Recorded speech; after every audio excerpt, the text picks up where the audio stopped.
अस्सलाम वालेकुम, मैं हूं साइमा अकरम चौधरी। आप यकीनन मुझे जानते होंगे सोनो चंदा, चुपके चुपके और इश्क जलेबी के हवाले से। और अभी आप देख रहे होंगे रमज़ान में मेरे 2 ड्रामा सीरियल्स, तो उन पे बात होगी समथिंग हॉट में। ज़रूर देखिएगा, जिससे आपको पता चलेगा कि सोनो चंदा सीज़न 3 आ रहा है या नहीं आ रहा। चुपके चुपके जो है वो किस तरह से लिखा गया और कब ऑन एयर होना था, और इश्क जलेबी जो है उसके पीछे क्या असल कहानी थी। तो उसके लिए आप समथिंग हॉट को देखना ना भूलिएगा। इनको सब्सक्राइब करें, कमेंट करें और शेयर करें। Thank you.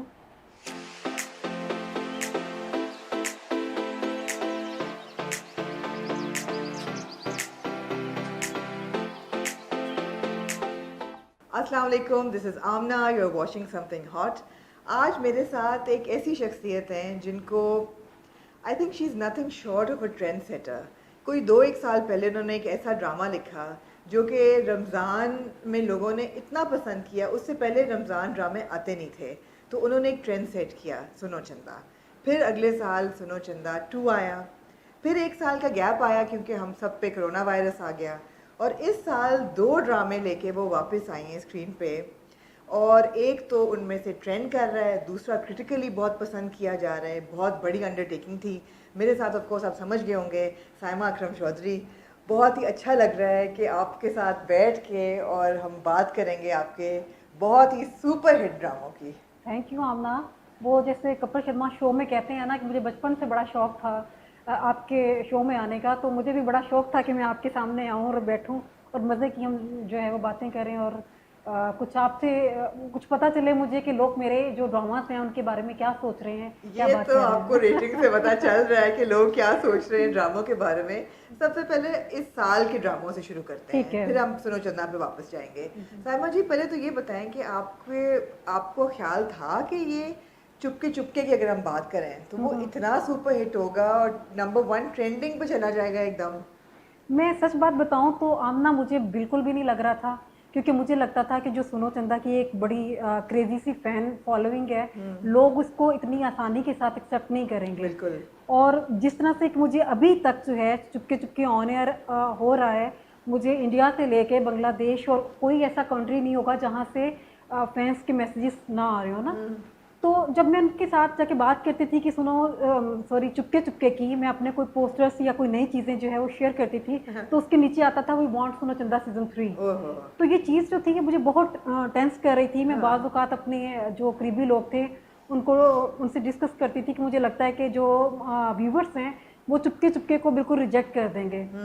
तो इतनी ज़्यादा मुझे नहीं थी कि बहुत प्रेशर था। हाँ, बहुत प्रेशर बहुत था। प्रेशर था। आप जब पीछे कुछ दे चुके होते हैं ना, कुछ अच्छी चीज़ दे चुके होते हैं, बिल्कुल तो उसके बिल्कुल। बाद मैं तो यूँ समझे कि चुपके चुपके और इश्क जलेबी मैंने प्रेशर कुकर बन के लिखे हैं। ये तो बताएं साहिबा जी कि चुपके चुपके हमारी बात हो रही थी, आना था पिछले साल। ठीक ये है। पहले आपने लिखा जी था। जी जी। ये आपने पहले लिखा। और आपने क्या सोचा कि सुनो चंदा में क्या लर्निंग थी कि आपने सोचा कि ये चीज़ें मैं सुनो चंदा की लेके चलूँगी और ये चीज़ें रिपीट नहीं करनी चाहिए, क्योंकि एक हिट फार्मूला तो बन गया था। जी बिल्कुल हो गया था। मैं कुछ ये चाह रही थी कि कास्ट जो है वो रिपीट ना हो, क्योंकि वो फिर वही टच आना था बिल्कुल उसके अंदर। बिल्कुल लेकिन फिर भी बिल्कुल। कुछ एक दो कैरेक्टर्स जी थे, जैसे फरहान अली आगा जो हैं जी। वो आए हैं वापस, तारा आई हैं, तो लेकिन उनका फिर मैं थोड़ा डिफरेंट उनके कैरेक्टर्स के ऊपर ज़्यादा काम किया कि जी वो सुनो चंदा से ज़रा डिफरेंट लगे। बिल्कुल। तो जो चीज़ मेरे दिल में थी, मुझे ये चीज़ अच्छी लगी थी कि एक ऐसा फैमिली ड्रामा हो जो सुनो चंदा था उसको हर एज ग्रुप ने देखा, बच्चों से लेके बिल्कुल यंग एज, और फिर हर एज ग्रुप जो था उसके अंदर। बिल्कुल। तो ये चीज़ मुझे लाजमी रखनी है, और उसके अंदर कोई ऐसी चीज़ें नहीं रखनी कि जो कि आप फैमिली के साथ बैठ के उसको देखते हुए वो थोड़ा और लगे। बिल्कुल। तो ये चीज़ें थी, थोड़ा एक यंगस्टर का जो है रोमांस है हाँ उसका तड़का हाँ। लगाना ज़रूरी है। एक फैमिली के साथ एक छोटी सी एक लाइट मूड की एक लाइट स्टोरी मोड होनी की चाहिए। बिल्कुल। और ये जो स्टोरी है चुपके चुपके की, इसमें बड़ी शेप्स बदली हैं। पहले ये 2 दादियाँ नहीं थी।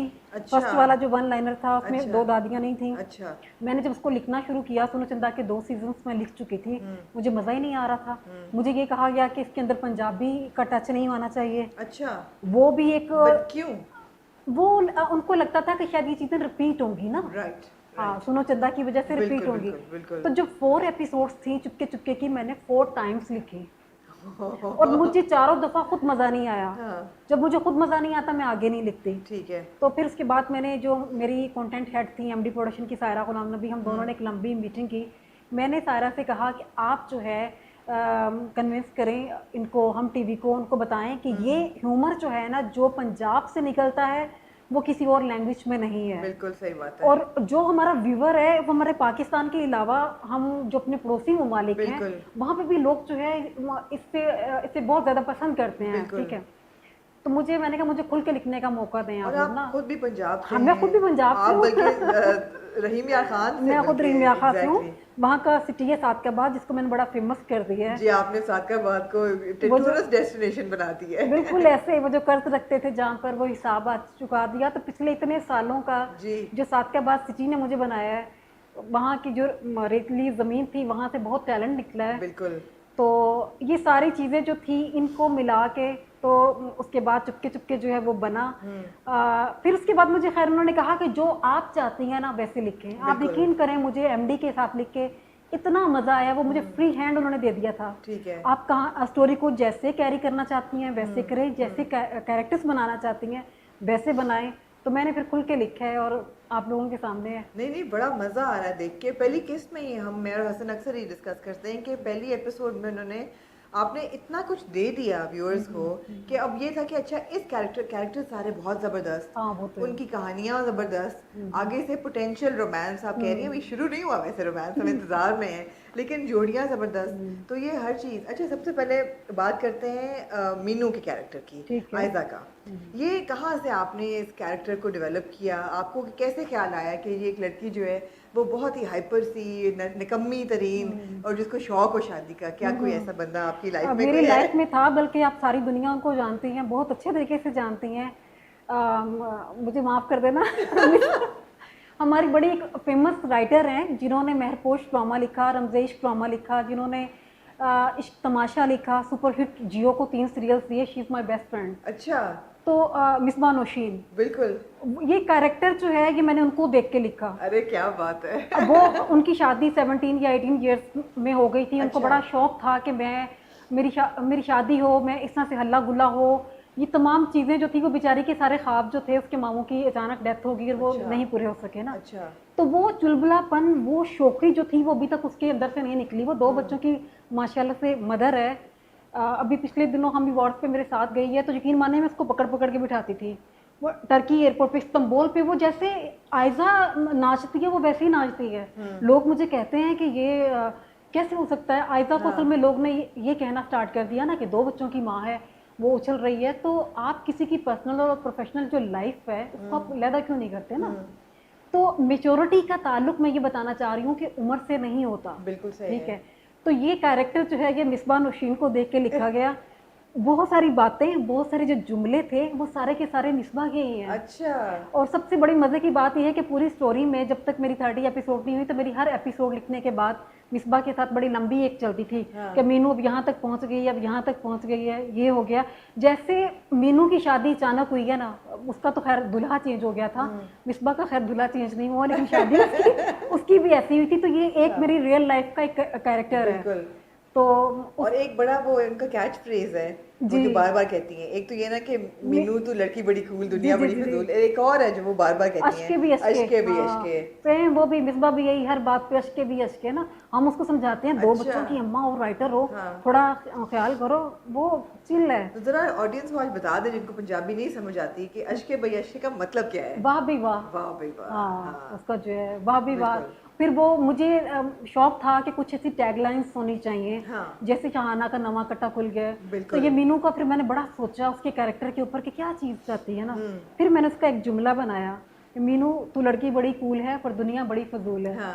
कि वो खुद को, वो जिंदगी को एंजॉय करती है। हाँ, बिल्कुल बिल्कुल खुल के जीती है। और मुझे, मेरा ख्याल है कि लोगों को हमें ऐसे ही होना चाहिए। आपको कास्टिंग सही लगी? आपको कोई, अच्छा ये है कि आपका कोई इनपुट होता है कास्टिंग में कि किसको करना है? ये राइटर ने दिया प्रोजेक्ट, अब आप बना लें? नहीं, मुझसे पूछा जाता है। अच्छा। बल्कि डिस्कस होता है। जब आयजा को कास्ट कर रहे थे तब भी पूछा गया था। मुझे पर्सनली तो आयजा बहुत सही लगी है इसमें, लेकिन बहुत लोगों ने क्रिटिसाइज भी किया कि आयजा थोड़ी मैच्योर लगती हैं इस रोल के लिए। तो आपका क्या ख्याल है? मुझे आई डोंट थिंक सो, मुझे लगता है कि आयशा बिल्कुल फिट है उसके अंदर। हाँ। क्योंकि मैं पीछे बता चुकी थी पास में कि वो 2-3 ईयर्स से जो है वो बेचारी फेल होती हुई आ रही बिल्कुल। है, उसको स्टडीज का कतन भी कोई शौक नहीं है, नहीं। एक इमेच्योर सी लड़की है। और वो भी मास्टर्स में फेल हो रही है, तो हाँ, ऐसा वो नहीं भी कि मैट्रिक में फेल हो नहीं रही नहीं है। मैट्रिक में वो फेल नहीं हुई, वो हाँ। असल में वो कर रही थी बीएस कर रही थी, इसका 3rd या 4th सेमेस्टर था, उसके बाद उसने एमएस करना था। बिल्कुल। तो मुझे तो बिल्कुल, मैं बताऊं कि जितनी एनर्जी आयजा के अंदर है हाँ, इस हाँ। कैरेक्टर में, मैं अगर सोचती भी हूँ तो कोई और मेरी एक्ट्रेस जो है मेरे दिल में नहीं और आती। साइमा जी, बड़ा ज़रूरी है कि अदाकार अच्छा हो ऐसे रोल के हाँ, लिए, वरना ऐसा कैरेक्टर है कि इसको ओवर करना भी बहुत आसान है। बिल्कुल ऐसे ही है, ऐसे ही है ना हाँ कि बिल्कुल उसको ऐसे ही। ओवर करना बहुत आसान है। सही। अच्छा, लेकिन जोड़ी बहुत अच्छी है, कहते हैं ना ऑपोजिट्स अट्रैक्ट करते हैं। हम्म। तो एक तरफ मीनू है और एक तरफ हमारे फाजी भाई हैं। फाजी भाई है। भाई हैं तो वो तो अगर हंस दें तो बंदा कहता है चांद की तरह, ईद के चांद की तरह वो हंसते हैं। फाजी माशाल्लाह बहुत अच्छी उन्होंने इस्मान ने एक्टिंग बिल्कुल, की है। बिल्कुल। हम फर्स्ट जो था कपल, इसके ऊपर तो हमें था कि कोई स्टार कास्ट होगी। हम्म, सेकंड कपल जो होती है, मेरी थोड़ी सी ख्वाहिश होती है कि हम थोड़ा न्यू कमर्स जो है ना, ताकि हमारी इंडस्ट्री में नए फेस जो है वो बिल्कुल, नजर आए। बिल्कुल। तो वो एक हम सबने सोच के एक थोड़ा वो किया था कि सेकंड जो है वो कोई हम लेकर आए कपल। बल्कि एक दिन मैं एमडी में गई हूँ तो वहाँ पे बात हो रही थी, जो हमारा सेकंड वाला है हादी अरसलान नसीर ने जो कैरेक्टर किया है, तो उसके ऊपर काफ़ी सारे सजेशंस थी हमारे पास। तो कोई एक भी राय जो थी इस पे मुत्फिक नहीं हो रहे थे, जहाँ पे अरसलान का नाम आया वहीं पे सबने ओके कर दिया। सबने ओके कर दिया, हाँ, बिल्कुल, बिल्कुल। तो वो अरसलान का एक बैकग्राउंड था पीछे, जो वो वीडियोस बनाते थे, एक बड़ा अच्छी ऑफ उनके, कोर्स। और बहुत अच्छा और उन्होंने बहुत परफॉर्म किया है। एंटरटेनिंग वो हाँ, है, उनकी प्रेजेंस बड़ी एंटरटेनिंग है। बहुत। और मैं बताऊं आपको कि चुपके चुपके में मैं कुछ बीच में उन्होंने अपने भी तड़के लगाए हैं जिनको मसलन जरा बताएं, जरा मसलन वो पर। जैसे एक सीन था कि जिसमें वो बैठ के दुआ मांग रहे हैं हाँ, ना, वो एंड में जहाँ पे वो भी हाथ उठाता है दुआ के लिए, तो पीछे अरसलान कहता है मेरी गाड़ी की भी दुआ कर लेना, हाँ। मेरी शादी की भी दुआ कर लेना, तो वो उन्होंने खुद से उसके अंदर खुद से ऐड किया डाला हुआ है, था। जबरदस्त। तो वो ज़रा एक कंटेंट क्रिएटर हैं वो। क्रिएटर हैं, तो वो हाँ, उन्होंने अच्छी चीज़ें जो खुद से उन्होंने बीच में बिल्कुल, ऐड की हैं, बिल्कुल। तो वो अच्छी लग रही और हैं मेरे मुझे। ख्याल में एमन सलीम भी बड़ा अच्छा एडिशन है, उनका भी एक किस्म का डेब्यू प्रोजेक्ट है। जी, और नया फेस है बिल्कुल, लेकिन बड़ा अच्छा वो कर रही दोनों हैं। माशाल्लाह बहुत मिशी जो क्यूट है लग वो रहे हैं बड़ी क्यूट है, मिशी। और बड़ी अप्रिसिएशन मिल रही है। मैं इतनी हैरान होती हूँ कि ट्विटर पे और इनके तो बड़े वो बन गए हैं, ग्रुप्स बन गए हैं, पेजेस बन गए हैं, हम्म, तो ये दोनों अच्छे, मैं कहती हूँ फ्यूचर के होंगे, ये लोग सुपरस्टार्स होंगे दोनों बिल्कुल, बिल्कुल। इंशाल्लाह। तो आपने अवॉइड कैसे किया कि सुनो चंदा की चीज़ें रिपीट ना हो?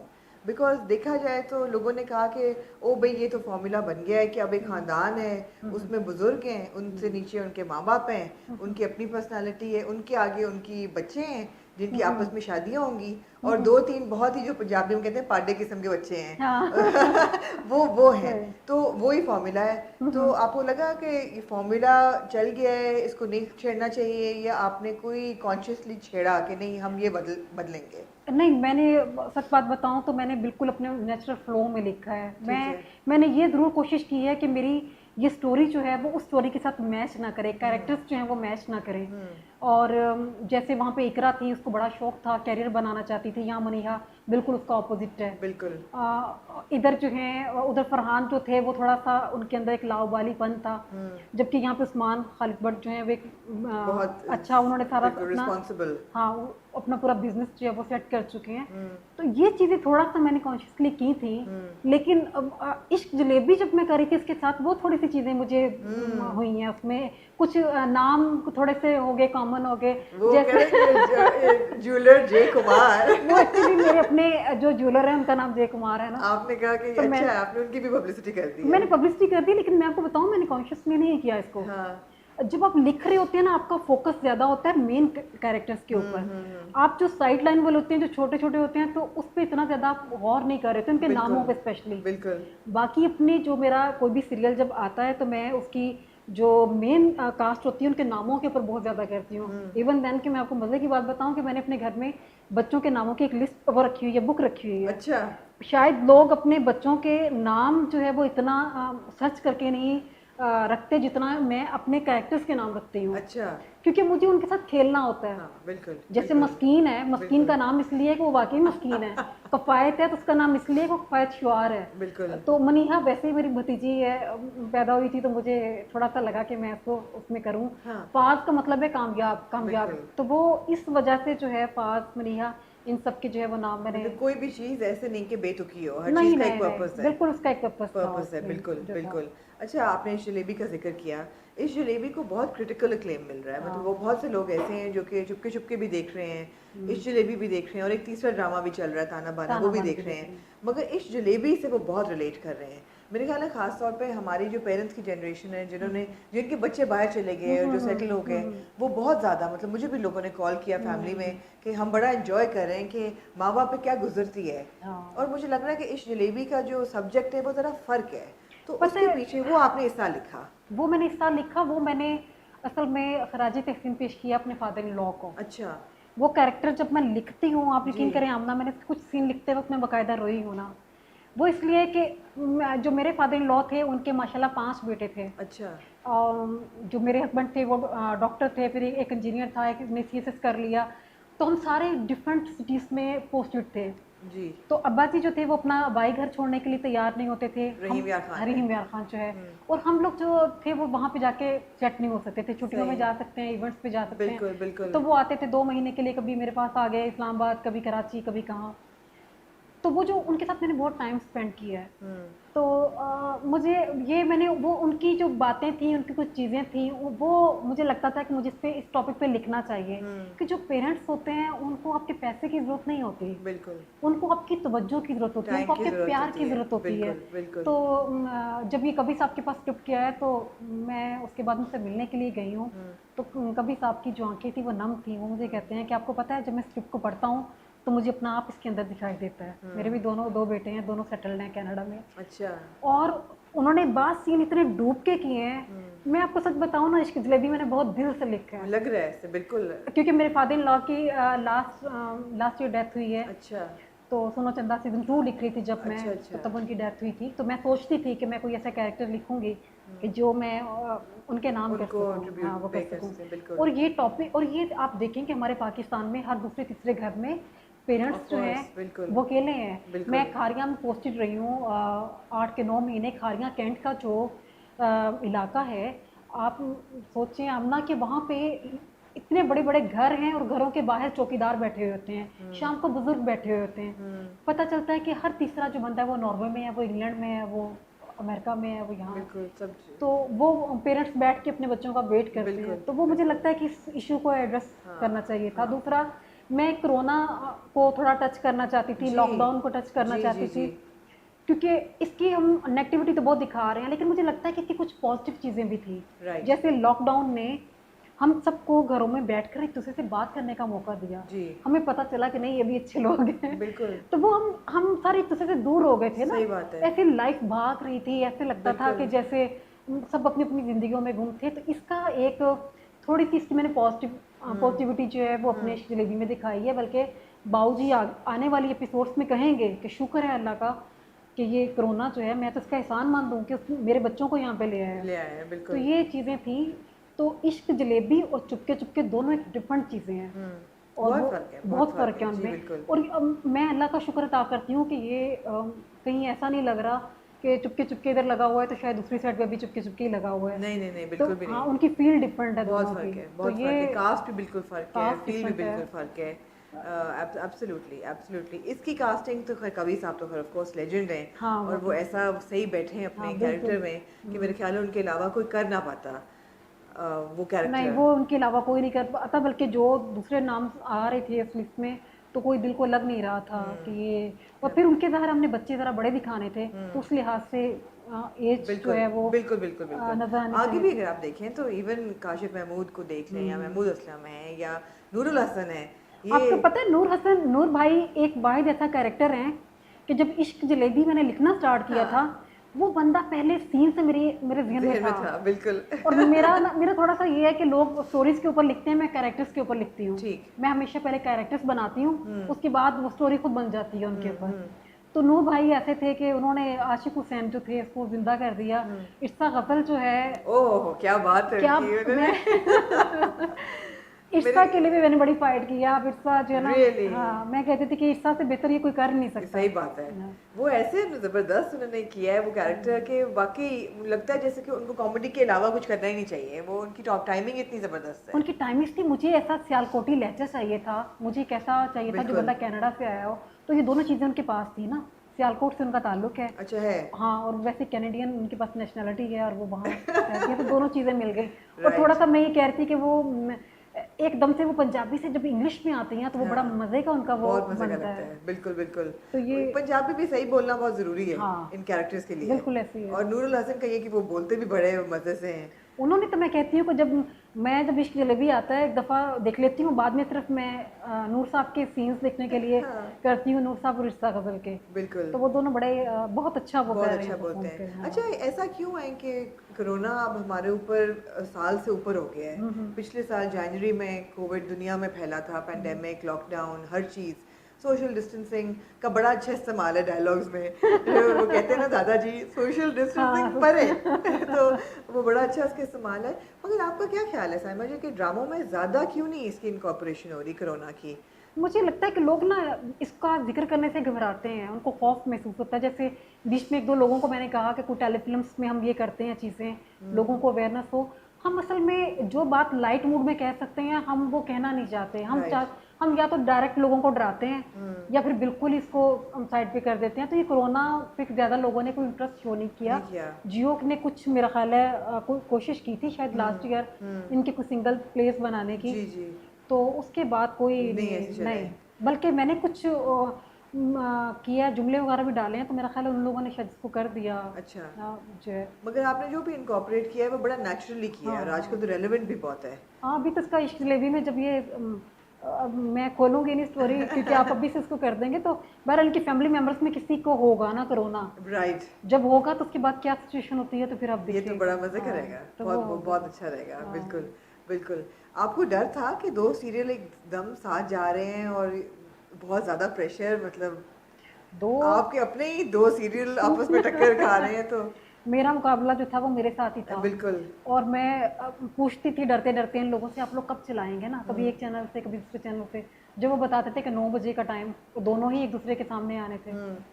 तो वो ये वाला भी एक बड़ा प्रेशर था ऊपर कि पता नहीं किसको लोग जो है वो पसंद करेंगे, किसको नहीं करेंगे। बिल्कुल। तो लेकिन अल्लाह का शुक्र है कि अल्लाह पाक ने इज्जत रख ली, और दोनों जो सीरियल्स हैं, एक सोशल मीडिया पे बिल्कुल। हो गया, दूसरे को वैसे क्रिटिक्स हैं वो पसंद कर रहे हैं, बिल्कुल। और दूसरा कि दोनों की फील डिफरेंट है जी। ये मुझे वो है। बिल्कुल। आपको क्या लगता है कि चुपके चुपके के ज्यादा रेटिंग आने की क्या वजह है?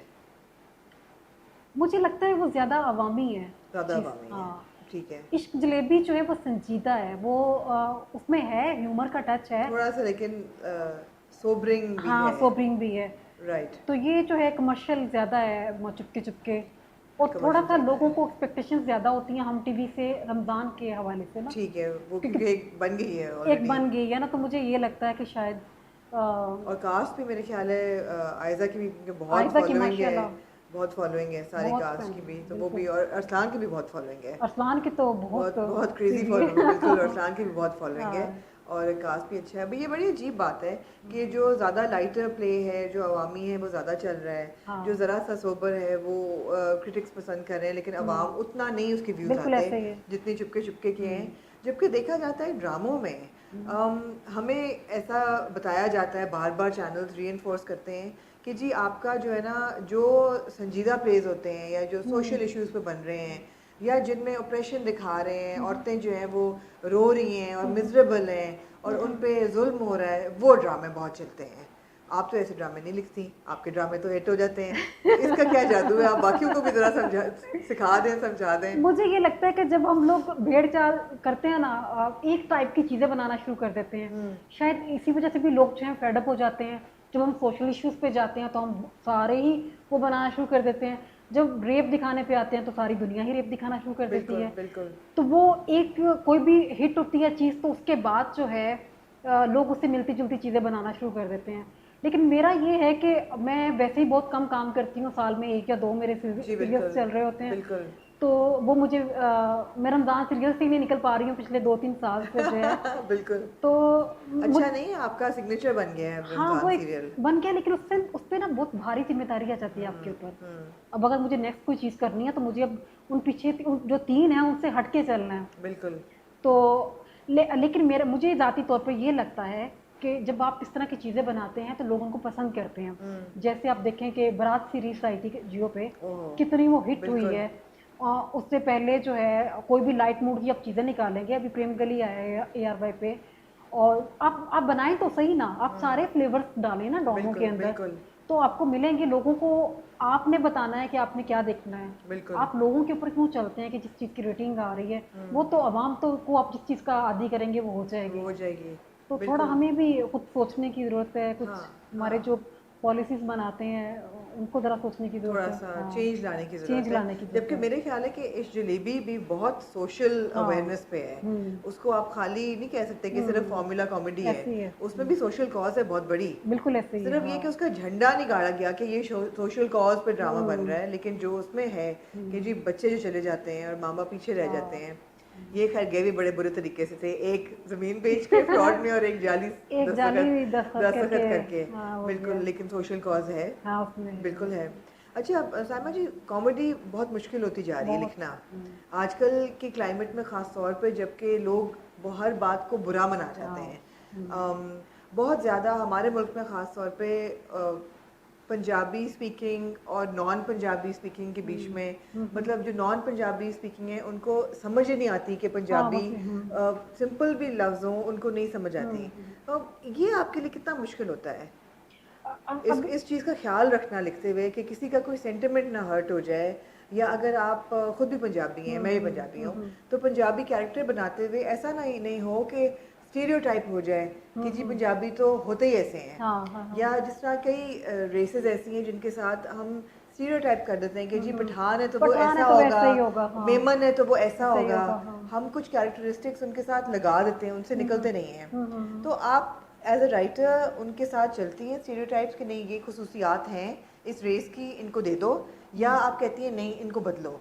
नहीं, मैं कतई भी इस हक में नहीं हूँ कि जो चीज़ें चलती आ रही हैं आप उसी को रिपीट करें। मैं ये चाहती हूँ कि इसको चेंज होना चाहिए ना। अभी जैसे पिछले दिनों चुपके चुपके के घर वो पे बड़ा हुआ कि घर दामाद हमेशा बुरे नहीं होते जी ना। बिल्कुल, ये घर दामाद वाली भी हमने करनी कॉन्वर्सेशन। लेकिन मैं बड़ी हैरान हुई कि किसी ने मस्कीन को तो नोटिस कर लिया, किसी ने उसको क्यों नोटिस नहीं किया, आशिक हुसैन को, जिसने अपने फादर इन लॉ का सारा बिजनेस संभाला है। उनकी वो बीमार थे, उनके साथ वो रह रहा है, सारा कुछ कर रहा है। एक उधर पॉजिटिव है, तो क्या सारे लोग एक जैसे होते हैं? कभी भी ऐसा नहीं होता। एक जो है कैरेक्टर जो है उसके कितने शेड्स होते हैं। नहीं, लेकिन वो पंजाबी में कहते हैं ना कि आशिक हुसैन की भी मिट्टी पलीत तो हो रही है। मिट्टी पलीत हो रही है, लेकिन मैं आपको बताऊं कि बाबूजी को प्यार बहुत है उससे। वो अपने जितने भी डिसीजंस लेते हैं उसमें आशिक हुसैन के बगैर वो नहीं हिलते। आप एंड तक भी देखेंगे तो यही होगा। और बाबूजी का जो गुस्सा है ना, उसके अंदर प्यार है। और बेचारा बासिम जिसको रगड़ा जाता है हर वक्त वो थोड़ा सा हमारे यहाँ है ना पंजाब में कि वो जो पोते पोतियों के साथ ज्यादा आपकी वो होती है, नवासियों को थोड़ा सा आप कर देते हो। लेकिन यहाँ पे बासिम फिर घर की मुर्गी दाल बराबर 24 घंटे वहाँ पे साथ रहता है। बिल्कुल। तो इस वजह से थोड़ा उसके साथ हो जाता है। तो मैं मगर हम सवाल पे वापस आते हैं कि आप बदलती हैं। मैं बदलती हूँ। मुझे वो अच्छा नहीं लगता कि आप उसको उन चीज़ों को जो है वो लेके चले। हमें उनको चेंज करना चाहिए जो है ड्रामास के जरिए। बिल्कुल। और जो है लेकिन इत्तेफाक ऐसा ना कि जितने कॉमेडी प्लेज होते हैं उनमें कोई एक घर दामाद जरूर होता है। जैसे इस जलेबी में आशिक हुसैन है, चुपके चुपके में मिस्कीन है, ताना बाना में भी एक कैरेक्टर है जो कि है, और तीनों के डिफरेंट कैरेक्टर्स हैं। लेकिन ये देखने वाला कहता है कि भाई हर घर में एक घर दामाद कैसे है और क्यों है, तो वो भी एक बात है। असल में हम लोग ना एंटरटेनमेंट को हमने वो बिल्कुल ही हर चीज़ में बहुत हम सेंसिटिव हो जाते हैं, मुझे यूँ लगता है। आप उसको थोड़ा सा लाइटली लेना चाहिए ना। और जब भी आप फन क्रिएट करते हैं तो थोड़ा सा एग्जैजरेशन तो करनी पड़ती है ना, तो वो कैरेक्टर्स जो हैं वो हो जाते हैं। लेकिन अब मेरा ख्याल है कि अगर इस पर बात हुई है तो शायद नेक्स्ट टाइम लोग थोड़ा एहतियात करेंगे राइटर्स बिल्कुल लिखने से पहले। ऐसा और ये इत्तेफाक ऐसा हुआ है कि ये तीनों एक साथ चल गए हैं। अदरवाइज चुपके चुपके तो लास्ट ईयर चलना था, इश्क जलेबी जो था वो जियो पे होना था, और ये ताना बाना जो था इस दफ़ा हम टीवी पे था, चलना था। तो वो फिर ज़रा डिफरेंट टाइम में आते तो लोगों को फील ना होता। अब ज़रा घर दामाद सारे इकट्ठे हो गए घर दामाद इकट्ठे हो गए, तो इस वजह से शायद लोगों को लग रहा है। हाँ सही बात है। स्टीरियोटाइप्स और भी आते हैं, लोग कहते हैं कि जी पंजाबियों को एक तरह से बनाया जाता है, जो दादियाँ हैं फॉर हाँ हाँ एग्जांपल उनके पीछे क्या है? क्योंकि मुझे लगता है कि जो आसमा अब्बास, खैर उन्होंने बहुत ज़बरदस्त हाँ अदाकारी की है, लेकिन उनका जो कैरेक्टर है वो भी एक बड़ा टिपिकल पंजाबी जो होता है ना, जिस तरह उनका फातिमा। पूरा लहजा है ये वो, तो वो भी कोई इंस्पिरेशन आपकी, देखिए आपके ये खानदान में से कोई? हमारे यहाँ पंजाब में चले जाएंगे ना तो आपको हर हर घर में इस तरह की खवातीन एक जो अदद है वो होगी, मिलेंगी। बिल्कुल हाँ बिल्कुल। तो वो कैरेक्टर इसलिए डाला था कि लोग उससे रिलेट करें ना अपने आप को। हमारी माएँ भी ऐसे जुमले बोल रही होती हैं, वही सारा कुछ कह रही होती हैं, तो वो थोड़ा सा अम्मी वाली बातें, अम्मी वाली चीज़ें जो थी वो मैंने उठा के बेबे में डाल दी थी। और वो बड़ा क्यूट है कि जो सोशल मीडिया पे दोनों की वॉर चल रही होती है। हाँ तो बिल्कुल। वो अप टू डेट कर दिया ना दादी को, हाँ हाँ कि उनको भी पता होना चाहिए ना कि बिल्कुल आजकल क्या चल रहा है। बिल्कुल बिल्कुल। तो बाकी ये था कि बहुत सीरियस था, लग रहा था ड्रामा, तो इसलिए फिर हमने पीछे स्टोरी को थोड़ा रीराइट किया कि कुछ थोड़ा फन वाला एलिमेंट कैसे अच्छा निकलेगा। अच्छा। तो इस वजह से फिर ये दोनों दादियों के पीछे एक बैकग्राउंड स्टोरी जो है अच्छा, वो पहले तैयार दो की गई। दादियाँ नहीं थी? पहले दो दादियाँ नहीं ये थी। आपने बताया था हाँ कि ये पहले नहीं पहले थी। एक दादी थी। पहले एक ही और दादी ओरिजिनल थी। कौन सी थी दोनों में से? ये वाली जो थी आसमा आसमा जो थी वो अब्बास। थी। लेकिन वो दूसरी उसमें भी एक भी बहुत बहुत मजे का प्यारा कैरेक्टर है character। उनका। हाँ। बिल्कुल। वो- और वो तो आपने उनको पंजाब भी साथ का बात दिया है। हाँ, तो वो वहीं पंजाबी से साथ के वो बिल्कुल दिया। बिल्कुल। तो थोड़ा सा रिवाइंड करते हैं अब आपके ठीक है, करियर को। ठीक है। सुनो चंदा जब आपने लिखा तो उसके पीछे किस तरह आपको अप्रोच किया? क्योंकि उससे पहले आपने 4-5 ड्रामे लिखे थे, जी आप नॉवल भी लिखती हैं और डाइजेस्ट के लिए भी आपने लिखा, जी जी बिल्कुल। बल्कि बहुत बचपन से आप बहुत लिख रही हैं। तो सुनो चंदा जो था वो मैं समझती हूँ एक टर्निंग पॉइंट था आपके करियर में। वो उसकी अप्रोच कैसे हुई? आपके पास आया इसका कि लिखिए, या आप स्क्रिप्ट लेके गई हम टीवी के पास कि मैंने ये लिखना है रमज़ान के लिए? उससे पहले तो रमज़ान ड्रामा नहीं था। हाँ बिल्कुल ऐसे। तो उसका जरा आमना बताइए। मैं सुनो चंदा लिखना ही नहीं चाहती थी। आपको मैं मजे की बात बताऊं कि मैंने एक दफ़ा लिख के छोड़ दिया था ये बीच में। रियली? इसलिए कि जब मैंने अपनी राइटिंग कैरियर का स्टार्ट लिया था जी। डाइजेस्ट से, तो डाइजेस्ट में मैं लाइट मूड की चीज़ें लिखती थी। ठीक है। जब मैं लाइट मूड की चीज़ें लिखती थी लोग मुझे लाइट लेते थे। मतलब ये कि लोगों को लगता था कि ये she is not a writer ना। अच्छा। हमारे यहाँ ये होता है ना कि हमेशा संजीदा अदब लिखने वाले जो लोग हैं जी। उनको सीरियस लिया जाता है। जी जी। तो ये जो लाइट चीज़ें जो थी, जब मेरी अपनी एक कोई पहचान नहीं बन पा रही थी, तो तब मैंने उस दौर में एक नावल लिखा दीमकज़दा मोहब्बत। अच्छा बहुत सीरियस अच्छा। जो था वो, जब मैंने लिखा तो लोगों ने मुझे नोटिस किया। उसके बाद फिर मैंने स्याह हाशिया लिखा, फिर उसके बाद मैंने शहरजाद लिखा, फिर मैंने इब्ने आदम लिखा, फिर मैंने बिनते हवा लिखा, फिर उससे पहले मैं बंद मुट्ठी में सुलगती रेत। ये सारे जब मैंने सीरियस चीज़ें लिखना शुरू की तो लोगों ने मुझे नोटिस करना शुरू कर दिया। तो मैं सोच चुकी थी कि मैं लाइफ में अब दोबारा कोई लाइट मूड की चीज़ नहीं लिखूंगी। अदरवाइज जो मैं अफसाने लिखती थी, मुझे पता है कि स्टार्ट में कोई 5 के 6 साल तक बेस्ट तबसरा निगार का अवार्ड मिलता रहा है एक डाइजेस्ट की तरफ से। मैं रिव्यूज बहुत मजे के लिखती थी। अच्छा। बड़े चुलबुले शौक चंचल लोग मुझे अभी भी उस हवाले से जानते हैं। तो उसके बाद जब मेरी शादी होगी, फिर मैं कमीशन पास करके जब लेक्चरशिप में आ गई, तो एक आपको जो है स्टूडेंट्स आपको फॉलो कर रहे होते हैं, तो एक आ गई संजीदगी आपकी लाइफ में वैसे ही आ जाती है। तो मैं ये सारी चीज़ें छोड़ चुकी थी, लेकिन एक खातून थी जो ये जानती थी कि मैं ये ऐसा लिख सकती हूँ। और वो थी सायरा गुलाम नबी। अच्छा। जो कि ख़वातीन डाइजेस्ट में उन्होंने 17-18 साल जो है जॉब की, या मेरी चीज़ें उनके हाथों में आई, उन्होंने देखा मेरा सारा कैरियर जो था। उनको जब ये चैनल से कहा गया कि आप कोई रमज़ान का ड्रामा लिखवाएं, तो उनके ज़हन में फ़ौरन जो है वो मेरा नाम आया। अच्छा। तो उन्होंने मुझे, मैं उन दिनों उनके साथ कर चुकी थी मोहब्बत अब नहीं होगी, मेरा पहला सीरियल था। फिर मैंने उनके साथ मेरा दर्द ना जाने कोई वो किया, फिर मैंने उनके साथ आधी गवाही किया, फिर मैंने उनके साथ ये तीनों सीरियल जो कर चुकी थी। तो उसने मुझे कहा, सायरा ने, कि यार तुम लिखो। मैंने कहा सायरा दफ़ा करो, मैं लाइट मूड लिखूंगी, लोग फिर मुझे नहीं पहचानेंगे। कहेंगे कि ये वही दोबारा हरकतें करना शुरू हो गई है। तो लेकिन सायरा ने काफ़ी मुझे कन्विंस किया कि अच्छा तुम स्टोरी बना के भेजो।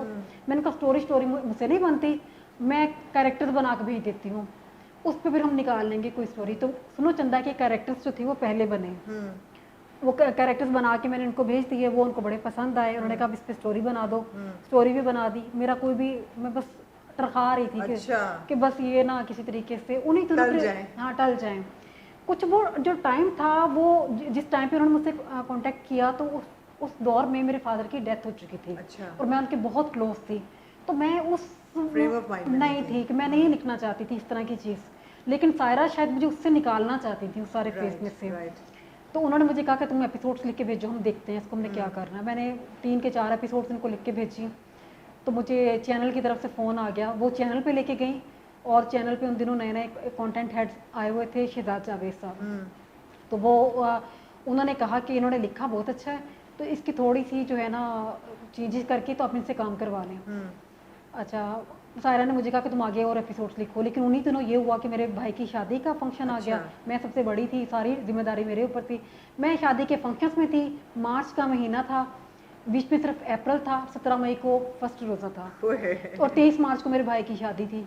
मैंने इनको 22 मार्च को फ़ोन करके कहा कि ये स्टोरी आप ले लें सोना चंदा की, ये कैरेक्टर्स भी ले लें, ऊपर मेरा नाम दे दीजिएगा स्टोरी पे, और आप किसी और से लिखवा लें, मैं खुद रिलैक्स होकर मैं अपने भाई की शादी इंजॉय करूँ ना। खैर उनको मैंने देख के अपनी जान छुड़ा के शादी के फंक्शंस में लग गई सारा कुछ। उन्होंने शायद 1-2 राइटर से कांटेक्ट किया, उनको स्टोरी दी कि इस पे हमें लिख दें, लेकिन वो बात नहीं मान रही थी। वो शहजाद जावेद जो थे वो सेटिस्फाई नहीं हो रहे थे। उन्हीं दिनों जब मैं रहीम खां से वापस इस्लामाबाद गई तो उनकी मुझे एक दिन कॉल आई कि ऐसा हो सकता है कि आप एक हफ्ते के लिए कराची आ जाएं। तो मैंने कहा क्यों, आप आएंगी ना, जब हम आप बैठेंगी तो हम बात करेंगे तो कुछ ना कुछ सूरत हाल निकल आएगी, क्योंकि उनको लगा था कि शायद जो 3-4 एपिसोड्स लिखी हैं तो ये कर लेंगी ना, निकाल लेंगी। जो कि एमडी से मैंने स्टार्ट किया है, उनकी मैं किसी बात को टाल नहीं सकती, मेरे लिए तो वो बिल्कुल घर वाली बात है। खैर मैं इस्लामाबाद से कराची चली गई, तो वो एक मीटिंग थी जिसमें सायरा गुलाम नबी, शहजाद जावेद और मैमूना सिद्दीकी जो है उनके हम टीवी के जो वाइस प्रेसिडेंट हैं, तो वो उन्होंने मुझे कन्विंस कर लिया कि ये मुझे ही लिखना है। हाँ। और उसकी भी जो स्टोरी थी, सुनो चंदा की स्टोरी तो पहले थोड़ी डिफरेंट थी। जो जिया जो है उसको मोहब्बत होती है शेरी के साथ। अच्छा। हाँ, लेकिन जब हम बैठे तो मुझे शहजाद ने कहा साइमा ऐसा क्यों नहीं हो सकता कि ये दोनों एक दूसरे के साथ रहना नहीं चाहते, इन्हीं को क्यों नहीं कर दे हो जाता प्यार। हाँ। मुझे एक लाइन थी ना, उसने मुझे क्लिक किया, मुझे लगा कि ये इसको लिख के ना फिर अब कुछ मज़ा आएगा। लेकिन वो मज़ा लेने के चक्करों में मेरी अपनी ज़िंदगी ख़राब हो गई। वो इसलिए कि अप्रैल का महीना था, पीछे दिन थे, मेरा ख्याल है 1 महीना मुश्किल से, जिसमें ड्रामा लिखना भी था, जिसमें ड्रामा डायरेक्ट भी होना था और वो जो है सारी चीज़ें साथ साथ चलनी थी। खैर मैं अपने कॉलेज से छुट्टियां लेके आई हुई थी, जॉब करती थी। अब मेरे वो हो गया कि इन लोगों ने मुझे कहा कि आप घर जाती हैं, उसके बाद आप ना निकल जाती हैं स्टोरी से, आप यहाँ हम टीवी पे बैठ के लिखें हैं। जो उन्होंने मुझे एक रूम दे दिया कि अब यहाँ बैठ के जो है ये ड्रामा जो है वो लिखें। अब मैं लिखती थी, सुनो 8 एपिसोड मैंने लिखी और ड्रामा चला गया शूट पे। आगे क्या करना है मुझे कुछ नहीं पता। मेरे दिमाग में सिर्फ एक चीज़ थी कि मुझे इस्लामाबाद वापस जाना है अपने घर में। मुझे जो आप यकीन मानेंगे आमना, मैंने ये ड्रामा रोते हुए लिखा है। मैं इतनी टेंस हो जाती थी, मुझे समझ नहीं आती थी मैं इसमें ह्यूमर कैसे लेके आऊँ, कैसे इसको करूँ। मुझे याद है कि एक दिन मैंने ऐसे लिखते लिखते, हम टीवी के ऑफिस में बैठे हुए, मैंने एक ना स्टेटस लगा दिया फेसबुक में, बड़ा दुखी सा। तो मुझे इमरान अशरफ है ना, हमारे बड़े फेमस एक्टर हैं, उनकी ना मैसेंजर पे कॉल आ गई कि आपने बीबी बड़ा दुखी सा वो लगाया हुआ है, जो है ना स्टेटस लगाया हुआ है। मैं पता नहीं, वो उस टाइम पे प्रेशर कुकर बनी हुई थी और मेरी आंखों से टप टप आंसू। मैंने कहा इमरान भाई मुझसे लिखा नहीं जा रहा, यूँ कहते अच्छा आप हैं कहाँ पे। मैंने कहा मैं हम टीवी के ऑफिस हूँ। जब कहते हैं वापस जाएंगे ना, अपने ड्राइवर को कहिएगा कि फलां चौक पे ना एक मैं आपको मेडिसिन दूंगा, तो आपने ना वो मेरी बहन जो है वो ले लेनी, दिमाग आपका ना रिलैक्स हो जाएगा। अब मैं सोच में पड़ गई कोई खुदा ना खास्ता कोई ऐसा कोई सस्ता नशा तो मैं कभी उनसे मिली नहीं थी, कभी बस ये था कि फेसबुक पे कभी बातचीत हो जाती थी। खैर वो इमरान अशरफ जो हमारे अच्छा, उसी दिन में फिर वापस जब मैं निकली चौक पे ये खड़े थे, मैंने इनको पहली दफ़ा वहाँ पे देखा। मुझे उन्होंने एक होम्योपैथिक का एक था कि स्ट्रेस को ना रिलीफ देने के लिए एक वो था, सिरप था, वो उन्होंने मुझे दिया। घर गई हूँ मैंने, एक दोस्त के लिए, थोड़ा दिमाग को सुकून मिला। फिर अगले दिन गई, फिर लिखना स्टार्ट कर दिया। मुझे शहजाद कहते थे जितनी जल्दी काम कर दोगी ना जान छूट जाएगी। हाँ। वहाँ पे हो जिन बातों पे लोग हंसते थे, शाहाना जो नवा कट्टा खोलती थी, वो मैंने रोते हुए लिखी थी। ये फिर कोई जादू का टच था, एक तो किस्मत थी। हाँ वो किस्मत थी। वो मुझे लगता है कि जब मैं घर से निकलती थी ना, तो मेरे फादर इन लॉ मुझे दुआ देते थे। जब मैं निकलती थी मुझे कहते थे जाओ तुम्हें अल्लाह कामयाब करे। बिल्कुल। और मैं जब लिख के आती थी घर, साथ साथ ड्रामा होने रोना शुरू हो गया। सुनो चंदा जो था वहीं पे थी, बैठी वहीं होती थी। सुनो चंदा, मुझे कुछ नहीं पता बाहर दुनिया में क्या हो रहा है, लोग उसको पसंद कर रहे हैं क्या नहीं कर रहे। मैं ख्याल 17-18 एपिसोड्स लिखी। उसके बाद उनको मैंने कहा मुझे वापस जाने दो, मैं वहाँ से जाके लिखूंगी। सुनो चंदा सीजन 1 की लास्ट एपिसोड ईद से 3 दिन पहले लिखी गई थी। अच्छा। वो जैसे एहसन तालिश ने इसको शूट किया, मैं कहती हूँ सलाम है उनको। वो जैसे उन लोगों ने वहाँ पे परफॉर्म किया, इकरा लोगों ने, इतनी सख्त गर्मी में जहाँ बिल्कुल। एसी नहीं है। एक दिन मैं गई हूँ शूट पे, उसके बाद नेक्स्ट टाइम मेरा जाने को दिल नहीं किया वहाँ पे। बिल्कुल बिल्कुल। तो मुझे लगता है ये सारे लोगों की जो मेहनत थी, जो एक एफर्ट थी, अल्लाह ताला ने इसका सिला दिया है। और जब वो ऑन एयर होना शुरू हुआ तो वो एक हाइप क्रिएट होना शुरू हो गई। Absolutely, मुझे समझ ही absolutely. नहीं आ रहा था कि लोगों हाँ। को ये क्यों पसंद आ रहा है, क्यों इसमें क्या ऐसी चीज़ है। वो कैरेक्टर्स बन गए थे, चीज़ें बन गई बिल्कुल थी। बिल्कुल। फिर सीजन 2 खैर मैंने एंजॉय करके फिर एंजॉय करके लिखा। आपको लगा कि सीजन 2 को वही हाइप और फेम मिली जो 1 को मिली? मेरा ख्याल है कि जब एक चीज़ नहीं आती है उसको ज़्यादा हाइप मिलती है। बिल्कुल। सीजन 2 में थोड़े से मुझे लगता है कि कुछ चीज़ें जो थी, एक तो वहाँ पे कुछ शूटिंग पे भी काफ़ी ज़्यादा प्रॉब्लम्स चल रहे थे, कुछ अच्छा। काफ़ी सारी ऐसी चीज़ें हैं जिनको आप नहीं बता सकते हो रहे हैं। राइट। तो वो थोड़े से मसाइल का भी शिकार हुआ, लेकिन लोगों ने जिनको प्यार था उनको जो थी इकरा सीढ़ियों पे जाती है, विग लगी हुई है तब भी अच्छी लग रही है, नीचे उतरती है नहीं लगी हुई तब भी अच्छी लग रही लेकिन है। हमने पॉइंट किया था हर एपिसोड पे, हम कहते थे इतनी कंटिन्यूटी के प्रॉब्लम्स हैं कि उनके कॉन्स्टेंटली बाल चेंज हो रहे हैं। सीजन 3 की भी बहुत डिमांड थी, जो लोग पसंद करते थे, तो वो ना लिखने की क्या वजह थी? उसकी ना लिखने की एक कोई, मैं बताऊं कि कोई बड़ी वजह नहीं थी। मैं भी थोड़ा सा हो गई थी कि हमें कोई थोड़ा डिफरेंट काम करना चाहिए। राइट। थोड़ा डायरेक्टर या राइटर्स के ऊपर ये चीज़ें नहीं होती जब तक आपको प्रोडक्शन हाउस से या प्रोड्यूसर्स नहीं कहते ना। राइट। तो अभी तक उनकी तरफ से कोई ऐसा नहीं मिला। बिल्कुल। जब मिलेगा तो फिर जहाँ से शाख टूटी है वहीं से शाख वो आगे नहीं चल पड़ेगी। आपको लगता है कि चुपके चुपके या शलेबी के सीक्वल्स का कोई पॉसिबिलिटी है या चांस बन सकता है? हम अभी मैं कुछ नहीं कह सकती, क्योंकि हाँ अभी देखें 12 मेरा ख्याल एपिसोड्स हुई हैं उनकी। बिल्कुल बिल्कुल। अभी आगे क्या होता है तो मुझे ऐसे नहीं अभी वैसे मुझे लगता है कि सीजन्स वगैरह लिखने थोड़े टफ है ना। राइट। क्योंकि लोगों की एक्सपेक्टेशंस ज़्यादा होती हैं, नई चीज़ें क्रिएट करना, नए कैरेक्टर्स बनाना, वो ज़्यादा। आपको क्या लगता है ऑडियंस को खुश करना आसान है या मुश्किल है? बहुत मुश्किल है। हमारी ऑडियंस जो है बहुत मुश्किल है जो छोटी छोटी चीज़ों पे इतराज़ करती है, यकीन माने। अभी तक क्या आपको लग रहा है चुपके चुपके में क्या इतराज़ हो रहे हैं? आप ऑब्वियसली आप बड़ी एक्टिव हैं, आप, मैं आपके पोस्ट देख रही होती है इंस्टाग्राम पे, आप लगाती रहती हैं सारे। आपको क्या लग रहा है कि क्या फीडबैक, कौन सी फीडबैक ऐसी है जिससे आप पढ़ के आपको हैरानगी होती कि अच्छा ये भी लोग नोट कर रहे हैं, ये तो ऐसा नहीं था? अच्छा, मुझे लगता है कि लोगों ने मेन फोकस जो है वो आयजा को किया हुआ था। अच्छा। आयजा की एक फैन फॉलोइंग है, लोग उसको बहुत लाइक भी कर रहे हैं। कुछ थोड़े बहुत जो थे जिनको थोड़ा लग रहा है कि नहीं ये कैरेक्टर जो है वो कम उम्र जो है लड़की है उसके ऊपर होना चाहिए था, वो है। इसके अलावा मुझे लोगों ने मैसेज भेजा कि आयजा जो है वो बिल्कुल अनसूटेबल है इस रोल के लिए, और आयजा जो है वो ऐसे लगता है जैसे कि नॉर्मल ही नहीं है वो लड़की। तो मैंने कहा नहीं, मुझे नहीं ऐसा लग रहा है, मुझे वाकई जेन्युइनली ऐसा नहीं लग रहा है, मैं बहुत पसंद कर रही हूँ उसको, लेकिन लोगों ने वाकई बहुत उसको इस नज़र से देखा है कि ये बहुत बड़ी लग रही है इस कैरेक्टर के लिए। देखिए, लोगों को आप सारे के सारे लोग तो खुदा से खुश नहीं है ना, हम इंसानों से कहाँ होंगे। तो मुझे ये लगता है कि लोगों ने अपने ज़हनों में ना कुछ कैरेक्टर्स का वो बना लिया है। वैसे भी आयजा ने अभी जो किया था मेरे पास तुम हो, उसके बाद जब एकदम से बबली टाइप कैरेक्टर करने आएगी तो वो उनको एक्सेप्ट करना थोड़ा मुश्किल हो रहा था। लेकिन मैं बताऊं, मुझे फुल ऑफ वो लगती है एनर्जी है उनके अंदर। बिल्कुल। और ऐसा ही कैरेक्टर मैंने लिखा था, वैसा ही वो परफॉर्म कर रही है। तो क्रिटिक की हम बात कर रहे थे कि जो लोग आपको मैसेज करते हैं या जो आपके फैंस हैं जो देख रहे हैं, उनकी कौन सी बातें आपको अजीब लगती हैं? ऐसे कोई मैसेजेस आए आपको कि आपने पढ़ के कहा कि ये सही कह रहे हैं, ये फॉलोअर्स सही कह रहे हैं, और ये फॉलोअर्स ये क्या कह रहे हैं? बिल्कुल। मुझे आपको बताऊं कि पर्सनली सिर्फ एक मस्कीन का कैरेक्टर जो था उसके ऊपर थोड़ा वो लोगों ने मुझे कहा है, अदरवाइज बाकी जो थे उनके ऊपर किसी ने कोई बात नहीं की। कोई आपके खुद में ऐसी चीज़ है अगर आप सोचें कि मैंने लिखा चुपके चुपके पिछले साल, अब चल रहा है, पॉपुलर भी हो गया है, नंबर 1 ट्रेंड भी है, सबसे ज़्यादा व्यूअरशिप भी है, मगर ये चीज़ मैं बदल देती, ये गलती होगी मेरे से है? इसका मतलब है कोई ऐसी बात है आपके ज़हन में? चले साइमा जी बता ही दें फिर मुझे लगता है कि शायद थोड़े से मुझे कैरेक्टर्स कम कर लेने चाहिए थे। अच्छा। एक ये, और या फिर थोड़ा सा मुझे, जब मैंने ड्रामा स्टार्ट हुआ था ना, तो एक उस स्टाइल में स्टार्ट करते कि एक फैमिली का इंट्रोडक्शन एक दूसरी का ना, लोग थोड़ा सा जो कंफ्यूज हुए शुरू में, उनको समझ नहीं आ रही थी कि कौन किसका क्या लगता है। तो वो एक थोड़ा सा वॉइस ओवर के जरिए अगर हम स्टार्ट में कर देते कि ये है बेबे का घराना, इसमें ये लोग रहते हैं, तो ये है अम्मा का घराना ना, वो थोड़ा सा लोगों ने शुरू में तंग किया था कि ये इसका क्या लगता है, इसका क्या लगता है।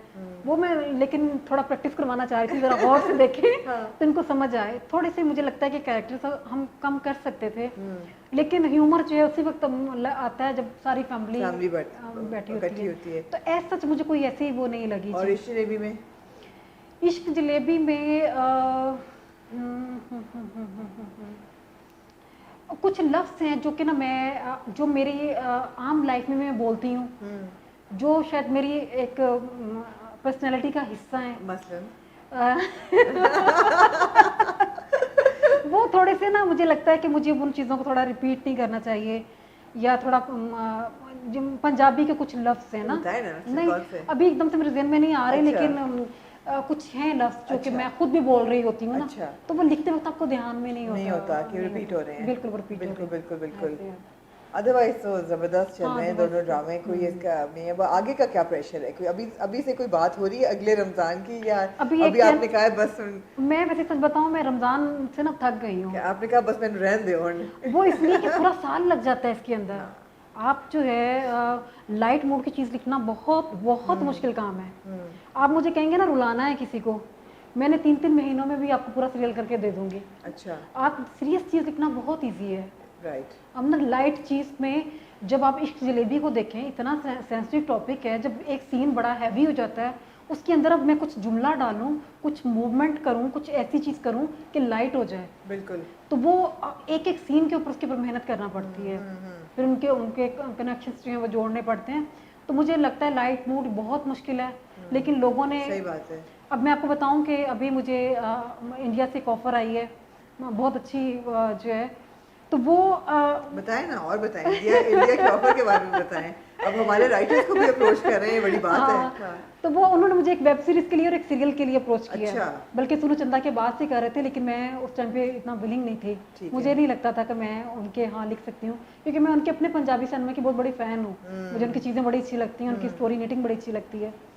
तो अब जो उन्होंने मुझे कहा है कि अभी चुपके चुपके के जब टीजर्स आए हैं, तो उसके बाद फ़ौरन उन्होंने मेरे साथ जूम पे मीटिंग की और कहा है कि थोड़े से हालात ठीक होते हैं तो फिर हम दुबई में आप बताना चाहेंगी कि कौन सी प्रोडक्शन हाउस? नहीं, अभी उन्होंने नाम अनाउंस करने से थोड़ा मना किया है। तो वो लेकिन उनको भी ऐसी चीज़ चाहिए जो वो टर्की में शूट करेंगे या दुबई में। ज़बरदस्त। हाँ, लाइट मूड चीज़ हो, ऐसा ही पंजाबी वाला ह्यूमर हो, ऐसी ही सारी चीज़ें हो, एक फैमिली बाउंडिंग हो, सब कुछ एक फैमिली ड्रामा हो।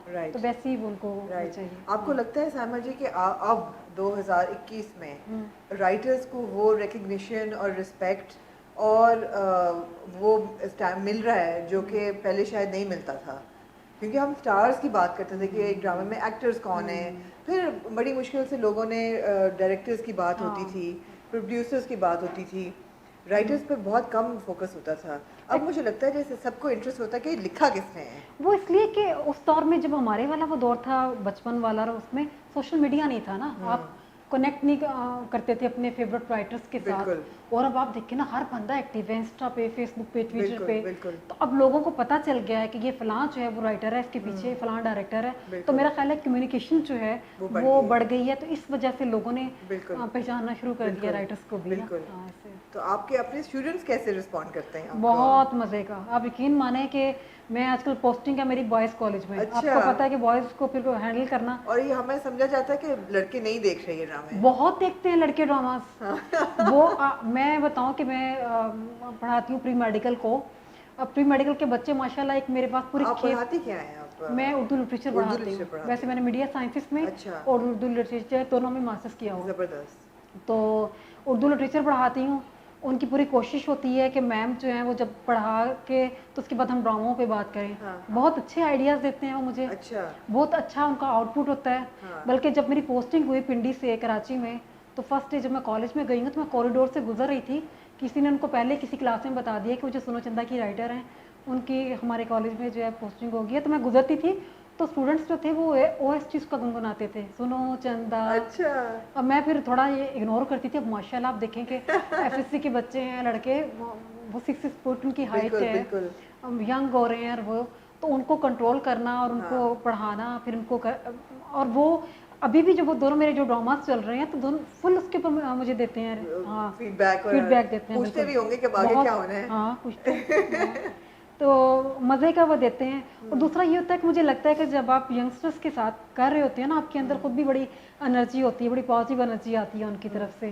बल्कि मैंने एक वेब सीरीज डिज़ाइन की है कि जो मैं यंगस्टर्स के ऊपर जो है वो करूँ, जो इस बिल्कुल, एज ग्रुप के, क्योंकि यंगस्टर्स के लिए तो ऐसे सोचा जाता है कि लिखा कुछ नहीं जा रहा। हाँ हाँ बिल्कुल ये ऐसे ही है। ऑडियंस जो है ये प्राइमरीली लोगों का ख्याल था कि हाउसवाइफ्स के लिए ड्रामा लिखे जाते हैं, फिर रमज़ान में जो है फैमिलीज बैठ के देख लेती हैं, लेकिन यूथ के लिए कुछ नहीं है ऐसा। हाँ, और हमें अब करना चाहिए। देखिए जब हमारे वाला दौर था उसमें गेस्ट हाउस, ऐनक वाला बिल्कुल जिन, फिर यूथ के भी थोड़े कुछ ना कुछ ड्रामा चीज़ें चलती बिल्कुल थी। बिल्कुल हमारे यहाँ शायद हमारी जो जनरेशन है वो अब नेटफ्लिक्स उन चीज़ों पे चली गई है, बिल्कुल पता नहीं शायद उनके पास टाइम होता होगा कि नहीं होगा। लेकिन जब मैं अपने स्टूडेंट्स को देखती हूँ तो वो देखते हैं ड्रामा, देखते हैं। वो ड्रामा देखते हैं। मेरी भी टेलीफिल्म्स आई थी, तेरी मेरी कहानी, मुझे ये भी बताते हैं कि ये कास्टिंग अच्छी थी, ये कास्टिंग अच्छी नहीं अच्छा, थी। हाँ और ये बड़ा वैल्यूबल फीडबैक है। बिल्कुल ऐसा है, क्योंकि वो बिल्कुल नेचुरल आपके सामने दे रहे होते हैं बिल्कुल ना, बिल्कुल, उसके अंदर वो कोई वो नहीं होती, बनावट नहीं होती। बनावट नहीं है और कोई मकसद नहीं है हाँ उनका, कोई और मकसद नहीं होता। बिल्कुल कुछ बड़ा वो तो आते हैं तैयार होके सामने के बैठते हैं कि शायद मैम जो है ना वो कोई ऑडिशन वगैरह हमारा करवा दे। हाँ, ये भी प्रेशर होता होगा कि हमें बहुत, ड्रामे में सिफारिश हाँ, करा दें ऐसे ही हमें। ऐसे बहुत है। हाँ लेकिन मैं उनको खैर यही कहती हूँ पहले कैरियर बनाएं आप लोग, बिल्कुल उसके बाद आए इस फील्ड में ना, तो बिल्कुल बिल्कुल, लेकिन राइटिंग बहुत अच्छा करियर है, हाँ और जो लोग लिखना चाहते हैं, आप जैसे लोग जो हैं खवातीन, वो इंस्पिरेशन है औरतों के लिए कि वो लिख सकती हैं और अपनी ही लाइफ में से एग्जांपल्स लेके और इंस्पिरेशन लेके किरदार मिल जाते हैं, दोस्तों में मिल जाते हैं, फैमिली में मिल जाते हैं। लेकिन आप ना, सॉरी मैं आपकी बात काट रही हूँ, हमारे यहाँ राइटिंग बहुत मुश्किल काम है। देखिए ना कोई यहाँ पे इंस्टीट्यूट है कि जो हमें सिखाए स्क्रिप्ट राइटिंग, राइट ना लोगों को ये पता है कि प्रॉपर वे में हमने अपने वन लाइनर को कहाँ पे पुट करना है ना। अगर वो वहाँ पे भेजते हैं तो कोई प्रॉपर फीडबैक नहीं मिलता। आप खुद सोचिए, जब मैंने ड्रामा लिखना शुरू किया था मुझे पता ही नहीं था कि कैसे लिखते हैं। अच्छा मैं गई हूँ जाके, मैंने वहाँ पे F7 में एक शॉप से एक नावल ख़रीदा जो कि स्क्रिप्ट फॉर्म में लिखा हुआ था, उसको पढ़ के मैंने सीन्स बनाए हैं।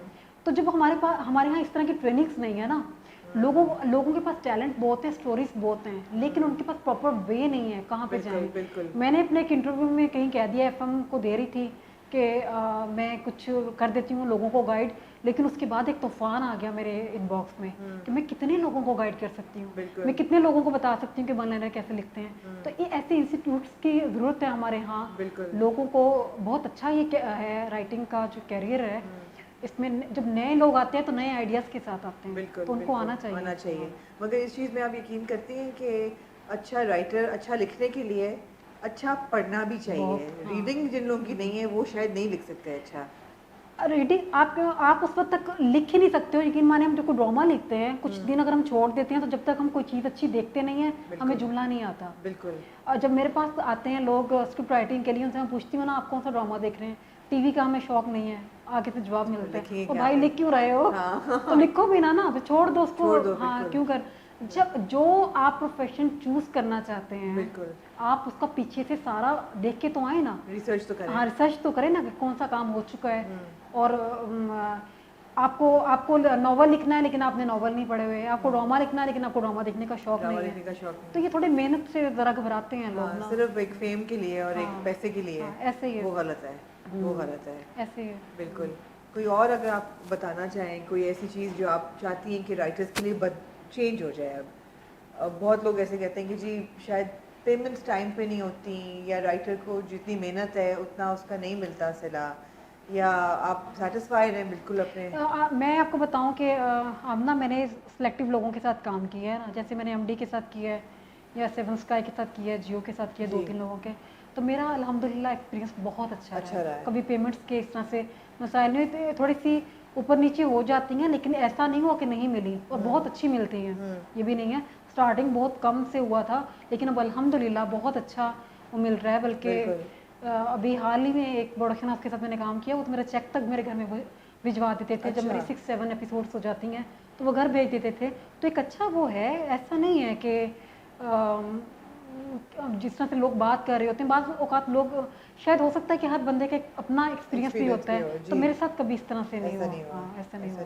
बिल्कुल मेरे ख्याल है काफ़ी हमने बातें कर ली हैं और इंतज़ार है कि आगे इस जलेबी में क्या होता है और चुपके चुपके में क्या होता है। आगे आपने कहा जिक्र किया कि अब वेब सीरीज़ पे हाँ, इंशाल्लाह इंशाल्लाह। बात चल रही है हाँ आपकी जी। और पाकिस्तान के लिए भी कोई आप लिख रही हैं आगे? मेरे लिए फर्स्ट प्रायोरिटी मेरा पाकिस्तान ऑफ ही है। कोर्स हाँ, जब यहाँ से मुझे थोड़ा टाइम मिलेगा तो मैं लिखूंगी उस आप वहाँ पे। लिखेंगी, हाँ, लेकिन अब अभी इन मैंने दोनों एक फेज के फीचर, बाद जी। हाँ अभी एक फिल्म साइन की है। अच्छा, हाँ, तो वो उस पे करूँगी काम। एक थोड़ी सी रोशनी डालें। कॉमेडी है? अच्छा ये बता दें क्या है, देखिए जॉनर हम क्या ना, है? मेरे पास तो सुनो चंदा के बाद जितना भी आ रहा है काम वो रोम कॉम आ रहा है। रोम कॉम आ रहा हाँ, है, वो बुला रहा है। ठीक है। जो मूवी है वो मैं जिन्होंने ये बनाई है, घबराना नहीं है, जिसमें सबा कर रही है, काम जी कर जी रही जी है जी ना। बिल्कुल, जाहिद और सबा हैं। हाँ, किसने बनाई ये है? हैं सलीम बेग साहब थे शायद। बिल्कुल। सलीम बेग है मेरा ख्याल है अच्छा उन्होंने। अच्छा उस ग्रुप के साथ जो है वो अच्छा अच्छा मूवी जो है वो मैंने साइन की है। उसके बाद अभी एक चैनल ने मुझे ऑफ़र की है नेक्स्ट रमज़ान सीरियल के लिए। और जो है रमज़ान थोड़ा मुझे थोड़ा मुश्किल लग रहा है। जी। अभी मैं एक ड्रामा लिख रही हूँ काला डोरिया, अच्छा, हम टीवी के लिए। वो भी बड़ा इमोशनल और लाइट कॉमेडी है। अब काला डोरिया समझ आ जाए लोगों हाँ, को। लोगों को समझ आ जाए ये काला डोरिया का मतलब क्या है। काला डोरिया का मतलब क्या है? और उसके बाद मेरा एक ड्रामा है ज़ब्त, वो जियो से ऑन एयर होगा। वो लास्ट ईयर मैंने लिखा था, अच्छा, बहुत सीरियस है वो। यानी कि बहुत बिजी आपका साल जो है ना, ये बहुत तो अब बैक टू बैक आप लिख भी रही हैं, आपके एयर भी हो रहे हैं प्रोजेक्ट्स, जी। और अभी फिल्म भी आ रही है। हाँ, सारी चीज़ें माशाल्लाह बैक टू बैक फिल्म हो रही आपने हैं। साइन की, अभी लिखनी शुरू कर अभी दी है? स्टार्ट करूँगी अभी लिखनी। स्टार्ट करेंगे हाँ, लिखना। स्टोरी जो है वो लॉक हो गई है और डायरेक्टर भी लॉक हो गए हैं। तो ज़बरदस्त हाँ, उसके ज़बरदस्त। बाद अब इंशाल्लाह हम स्टार्ट करेंगे इसके इंशाल्लाह बाद। इंशाल्लाह। हाँ। नहीं, बड़ा अच्छा लगा कि एक तो मेरे ख्याल है कि ख़वातीन के लिए भी बहुत अच्छा प्रोफेशन है हाँ। लिखने का, कि इसमें इज्जत भी है और टाइम भी है, आप फैमिली भी देख सकते बिल्कुल हैं ऐसे ही है। और एक्सप्रेशन भी है और एक रिलीज भी मिल जाती है, एक आउटलेट मिल जाता है। तो बहुत अच्छा है, मुझे बहुत अच्छा लगता है कि राइटर्स को रिस्पेक्ट मिले, जो कि क्योंकि मेरे ख्याल है कि किसी भी प्रोजेक्ट का जो हार्ट एंड सोल है वो तो लिखा ही है। हाँ। अगर राइटिंग अच्छी नहीं होगी तो ऊपर आप एक्टिंग भी कर लें, स्टार्स भी लगा दें, डायरेक्शन भी कर लें, अगर राइटिंग वीक है तो फिर हाँ, वो कुछ चीज़ नहीं होता। नहीं, वो बात नहीं करेगी। थैंक यू सो मच, आपने टाइम निकाला। अब आपसे बात करके पता चल रहा है कि आप कितनी मसरूफ़ हैं और आपने वक्त निकाला। और मुझे पता है कि आपके बैक टू बैक अब इंटरव्यूज़ भी चल रहे हैं आजकल और ड्रामे भी चल रहे हैं और जी बस इंशाल्लाह अब दोबारा आपसे बात होगी जब आपकी अगले प्रोजेक्ट्स हाँ, इंशाल्लाह ताला ज़रूर, क्यों नहीं। हम हाँ। बात करते रहेंगे। अगर कोई रमज़ान में नेक्स्ट टाइम लिखा तो वैसे भी कोशिश तो मेरी यही है स्किप कर जाऊँ रमज़ान एक नहीं ना। नहीं, आप लिखिएगा प्लीज़, तो असल में आप लिखिए रमज़ान, अब आपका सिग्नेचर बन गया है साइमा चौधरी का, साइमा अकरम चौधरी का अभी सुबह रमज़ान वो एक पे। मुझे मैसेज आया है, बहुत प्यारी हस्ती हैं, बहुत अच्छी हमारे जो है ना हम टीवी पे मेमूना, उनका मुझे सुबह मैसेज आया तो मेरा एक इतना एनर्जी का लेवल जो है ना वो हाँ। बढ़ गया उसके अंदर। तो बड़ा मज़े का उन्होंने मुझे वो दिया, एक खिताब दिया था, मेरा ख्याल है queen of Ramzan Ramzan serial, का, हाँ कुछ हाँ। इस टाइप का करके नहीं उन्होंने। नहीं, आप बिल्कुल क्वीन ऑफ रमज़ान सीरियल है, अब आप छोड़ नहीं सकती हैं, अब आपको हर साल हम एक्सपेक्ट करेंगे कि एक रमज़ान सीरियल तो चलिए इंशाल्लाह कोई नई स्टोरी हुई, कोई अच्छी स्टोरी हुई तो ज़रूर जो है बिल्कुल वो बिल्कुल, करूँगी। Absolutely. Saima ji, so nice to meet you, thank okay, you so much for joining us और थैंक बहुत यू शुक्रिया अमना। आपका।